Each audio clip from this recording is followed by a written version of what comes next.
और चिराग पासवान इस वक्त कटघरे में खड़े हैं क्योंकि उनको तय करना है कि वो अम्बेडकर के साथ है कि अमित शाह के साथ है। आज अगर चिराग पासवान संसद पहुंचे, रामविलास पासवान संसद पहुंचे, काशीराम से लेकर और मायावती से लेकर रामदास अठावले से लेकर वो तमाम दलित लीडर्स अगर आज दिख रहे हैं राजनीति के शीर्ष पर, पटल पर, ये बाबा साहब अम्बेडकर की ही देन। फंस जाना, बीजेपी फंस गई है, बीजेपी के लिए गले की हड्डी बन गई। आज सोचिए, परसों नरेंद्र मोदी ने, देश के प्रधानमंत्री ने बैक टू बैक 12 ट्वीट किए।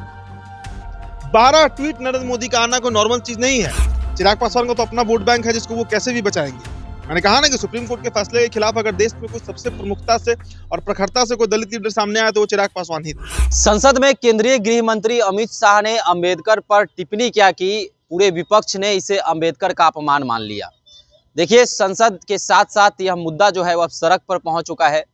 आपको बता दें कि बीते कुछ दिनों में, यानी कि कल और परसों की बात की जाए तो कर्नाटक में एक एमएलए की गिरफ्तारी हुई है। वहीं पर पटना का सदाकत आश्रम जो है वह जनक्षेत्र में कल बदल गया। भाजपा और कांग्रेस के कार्यकर्ता जो हैं वह आमने सामने थे, पुलिस बल ने बीच में आकर दोनों को अलग थलग किया। वहीं पर आपको बता दें कि महाराष्ट्र की घटना है। महाराष्ट्र में भी जो है कांग्रेस और भाजपा आमने सामने है। कई राज्यों में जो है आंदोलन चल रहे हैं, इसको लेकर लोग जो हैं, कांग्रेस के विपक्ष जो है वह सड़क पर आ चुका है। अब एक चीज़ इसमें गौर करने वाली बात है कि बिहार में जो अपने आप को दलित नेता मानते हैं, दलित के हितैषी मानते हैं, जैसे कि चिराग पासवान ने अमित शाह को इस मुद्दे पर सपोर्ट किया है और अमित शाह के सुर में सुर मिलाया है। चिराग पासवान कह रहे हैं कि अमित शाह ने ऐसी कोई भी बात नहीं कही है जिससे बाबा साहेब भीमराव अम्बेडकर का अपमान हो। चिराग पासवान साफ तौर पे विपक्ष पर भी हमलावर है। वह कह रहे हैं कि विपक्ष ने, खासकर कांग्रेस ने बाबा साहब का अपमान किया। उन्होंने बाबा साहब को भारत रत्न नहीं दिया। भाजपा की सरकार में भी जो है उन्हें भारत रत्न मिला है। देखिए, इन मुद्दे पर बातचीत करने के लिए मेरे साथ मेरे सहयोगी उदित तारियन मौजूद हैं। उदित जी, चिराग पासवान जो है अपने आप को कहते हैं दलित के नेता, दलित का प्रतिनिधित्व भी करते हैं, क्या कुछ कहेंगे? चुप्पी उनकी और अमित शाह का सपोर्ट करना, यह किस ओर इशारा करता है? देखिए, मामला सिर्फ चिराग पासवान का नहीं है, मामला उन तमाम दलित लीडर्स का है जो देश में अलग अलग राज्यों में दलित का प्रतिनिधित्व करते हैं। आप यूपी देख लीजिए, मायावती, चंद्रशेखर रावण की बात कर सकते हैं। इसके अलावा अगर आप महाराष्ट्र जाइए तो रामदास अठावले की बात कर सकते हैं। बिहार के परिप्रेक्ष्य में बात कीजिए तो जीतन राम मांझी और चिराग पासवान पर हम चर्चा कर सकते हैं। हर राज्य में ये कैलकुलेशन है, लेकिन सबसे ज्यादा नजर इस वक्त देश के उन नेताओं पर है जो दलित भी है और बीजेपी गठबंधन में भी है। अब रामदास अठावले पर भी चर्चा हो सकती है, चिराग पासवान पर तो होनी ही चाहिए। भाई, बिहार के सबसे बड़े आप हिमायती बनते हैं। अभी देखिए, सुप्रीम कोर्ट का जो फैसला आया था दलित रिजर्वेशन में सब कोटा लाने की, क्रीमी लेयर बनाने की, उस पर सबसे ज्यादा अगर पूरे देश में किसी ने बीजेपी का विरोध किया तो यही चिराग पासवान थे। विरोध किया था। मुझे याद है कि समस्तीपुर में चिराग पासवान के पार्टी के कार्यकर्ता नरेंद्र मोदी मुर्दाबाद के नारा भी लगा रहे थे। नारे भी लगाए गए थे मोदी जी के खिलाफ, क्योंकि उसमें बिहार में मात्र एक ही जाति है, पासवान, जो क्रीमी लेयर में जा सकती थी। तो ये सीधी अटैक था चिराग पासवान पर, उनकी जाति पर और उनके पूरे वोटर्स पर। तो मुखर हो गए। अब देखिए, मसला ये है कि आप कर्नाटक का जिक्र कर रहे हैं, वहाँ सीटी रवि जो एमएलसी है बीजेपी से, तो वहाँ के एक सिटिंग मिनिस्टर जो कांग्रेस पार्टी से हैं, लक्ष्मी हेबलर, उनको गाली दे दिए हैं। प्रोटेस्ट के दौरान, विरोधाभास के दौरान गाली गलौज हो गया है, बहुत आपत्तिजनक बातें कही गई हैं, उनका अरेस्टिंग हो गया है। पटना के सदाकत आश्रम का दृश्य आपने कल दिखाया। सदाकत आश्रम के सामने कैसे बीजेपी और कांग्रेस के नेता आमने सामने थे। महाराष्ट्र में भाजपा के कार्यकर्ता कांग्रेस दफ्तर में जबरदस्ती घुसने लगे, पुलिस को लाठीचार्ज करना पड़ा। तो पूरब से पश्चिम और उत्तर से दक्षिण अंबेडकर का आग इस देश में लग गया है और ये कोई साधारण मसला नहीं है। देखिए, हमें एक बात ये भी समझना होगा कि देखिए, सबसे पहले हमारे दर्शक ये जान लें कि हम यहाँ पर किसी को डिफेंड या किसी को ऑफेंड करने नहीं आए हैं। हमारा काम ये नहीं है कि अमित शाह ने सही बोला या गलत बोला, इस पर फैसला सुनाएं।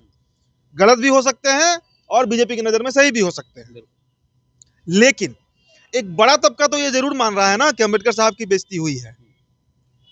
अम्बेडकर साहब की बेइज्जती हुई और अम्बेडकर साहब को साधारण व्यक्ति तो थे नहीं।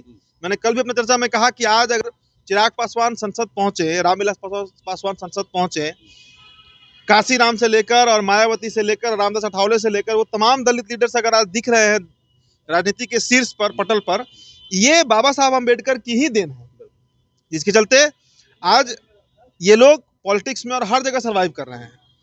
तो उनका तिरस्कार बहुत बड़ा मसला है और पूरा भारत इस वक्त उठ खड़ा हुआ है, लेकिन बिहार में सबकी नजर चिराग पासवान पर है। अब चिराग पासवान अगर इस मुद्दे पर बीजेपी का समर्थन कर रहे हैं, इसका मतलब है कि जीतन राम मांझी सही बोले थे कि वो सिर्फ पासवानों की राजनीति करते हैं। जब पासवानों का मुद्दा आया सुप्रीम कोर्ट में सब कोटा लाने की बात, तो आप रोड पर आ गए, कहे कि मैं नैतिक तौर पर इसका विरोध करता हूँ। तो आपकी नैतिकता कहाँ चली गई? तो क्या चिराग पासवान ये सोच रहे हैं कि हम भाजपा के नाम पर वोट जीत जाएंगे, दलित की कोई जरूरत नहीं है? नहीं, चिराग पासवान का सिर्फ ये मुद्दा नहीं है। चिराग पासवान का तो अपना वोट बैंक है जिसको वो कैसे भी बचाएंगे। मैंने कहा ना कि सुप्रीम कोर्ट के फैसले के खिलाफ अगर देश में कुछ सबसे प्रमुखता से और प्रखरता से कोई दलित लीडर सामने आया तो वो चिराग पासवान ही थे, क्योंकि सीधे सीधे उनके 5 या 6% वोट बैंक पर वो खतरा था, सीधे सीधे। तो उस समय तो वो अपना वोट बैंक बचाने के लिए सड़क पर उतर गए। लेकिन अब देखिए, बाबा साहब अम्बेडकर का मुद्दा कोई छोटा मुद्दा है क्या? और चिराग पासवान देखिए, बिहार में 19% दलित हैं, 19, ऐसा माफ कीजिएगा, हाँ 19%, और 21 जातियां हैं दलितों की।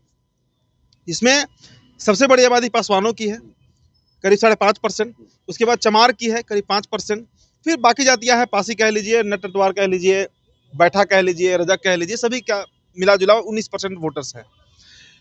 चिराग खुद को सबका नेता बताते हैं कि पूरे दलित समाज के लिए अगर कोई नेता सबसे ज्यादा कर रहा है काम तो वो रामविलास पासवान ने किया, और अब चिराग पासवान कर रहे हैं। लेकिन अंबेडकर के मुद्दे पर चिराग पासवान से भविष्य में सवाल जरूर किया जाएगा। और देखिएगा, जो 2025 का विधानसभा चुनाव आएगा शुभम, और जब वोट मांगने निकलेंगे चिराग पासवान, जितने भी इनको सीटें मिले, 25 सीट, 30 सीट, 40 सीट, जितने भी इनको सीटें मिले, उस समय बिहार का दलित समाज ये पूछेगा कि जब अम्बेडकर की बात आया था, जब अम्बेडकर जी पर मुद्दा चल रहा था, तो आपने बीजेपी का समर्थन क्यों किया था?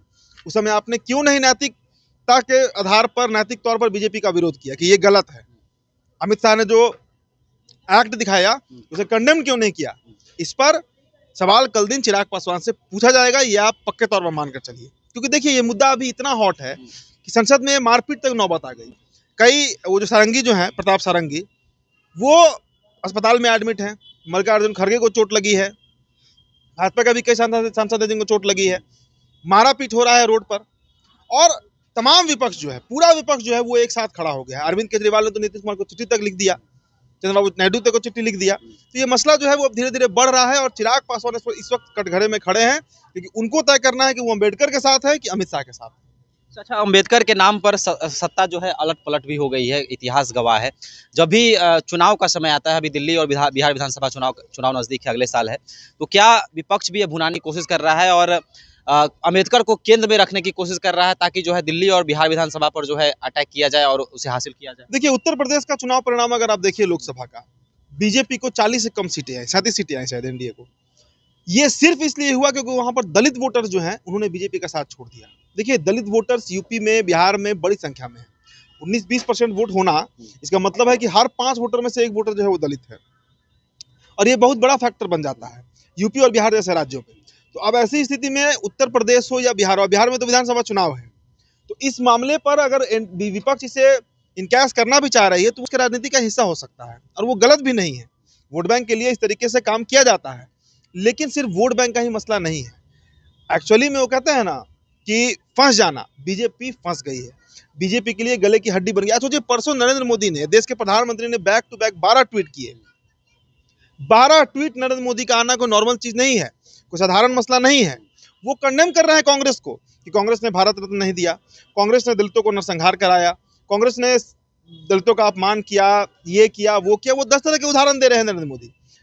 तो इससे आप समझ सकते हैं कि एक तरफ प्रधानमंत्री को 10-10, 12-12 ट्वीट करना पड़ रहा है, और विपक्ष पूरे देश में आंदोलन खड़ा कर रहा है सड़क पे, क्योंकि दलित इस देश में 20% के आसपास हैं, मुसलमानों से बड़ा वोट बैंक है, और जिसके साथ जाएंगे उधर वजन ज्यादा हो जाएगा। यूपी में इसका हमने उदाहरण देखा है। यूपी में अगर वहां पर बीजेपी इतनी बड़ी नुकसान सही, इतना बड़ा लॉस हुआ बीजेपी को, तो इसके पीछे सबसे बड़े कारण दलित वोटर्स ही बने, जिसकी चर्चा उस समय खूब हो रही थी। हम भी विश्लेषण कर रहे थे कि यूपी में बीजेपी के हारने का सबसे बड़ा कारण यही दलित बने, जिनको लेकर एक बार फिर से मुद्दा गर्म हो गया है। अच्छा, एक और सवाल है, जीतन राम मांझी की भी चर्चा सामने आ जाती है।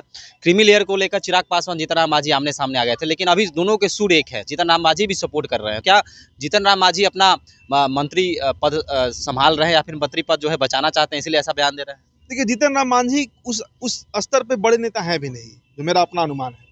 जीतन राम मांझी की अगर एक्सेप्टेबिलिटी है तो बहुत से बहुत है, तो उनकी उन्हीं के समाज में है, जो मुसहर जाती है, जो मांझी समाज है, उसमें भी पूरी तरीके से लोगों में उनकी स्वीकारता नहीं है। अगर वो गया जीते हैं इस बार लोकसभा, तो उसमें बहुत बड़ा कारण बीजेपी भी रहा, बहुत बड़ा कारण रहा है बीजेपी। तो जीतन राम मांझी का बात उतना वजनदार नहीं है जितना चिराग पासवान का है। चिराग अगर कोई स्टेटमेंट देते हैं अभी बीजेपी के खिलाफ तो वो नेशनल न्यूज बनेगा, वो नेशनल न्यूज बनेगा। हालांकि देखिए मांझी को भी कम एस्टिमेट नहीं करेंगे, लेकिन जीतन राम मांझी मैंने कहा ना कि उस स्ट्रक्चर के नेता नहीं है जिस स्ट्रक्चर के अंदर रामविलास पासवान थे और चिराग पासवान। आरजेडी एकदम चुप्पी साधे हुए है, कुछ बोल नहीं रही है नहीं, उधर से। लालू जी ने तो कहा है, लालू जी का बयान लालू आया जी का 2-3 बार बयान आया है। कांग्रेस पार्टी का देखिए आज प्रदर्शन है इनकम टैक्स गोलंबर पर।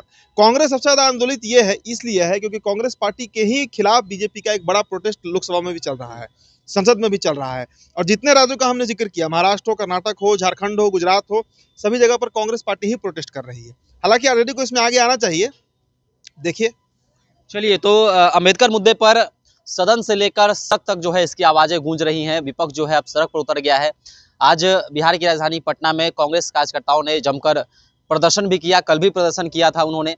और कहीं ना कहीं कह सकते हैं कि इस मुद्दे को लेकर केंद्र में अम्बेडकर को रखा जा रहा है, ताकि दिल्ली और बिहार विधानसभा चुनाव जो है उसको टारगेट किया जाए और उस पर जीत हासिल की जाए। तो आपको क्या लगता है, क्या चिराग पासवान को अमित शाह का सपोर्ट करना चाहिए था या फिर उनको इसके खिलाफ बोलना चाहिए था? अभी हमारे साथ कमेंट बॉक्स में अपनी राय रख सकते हैं।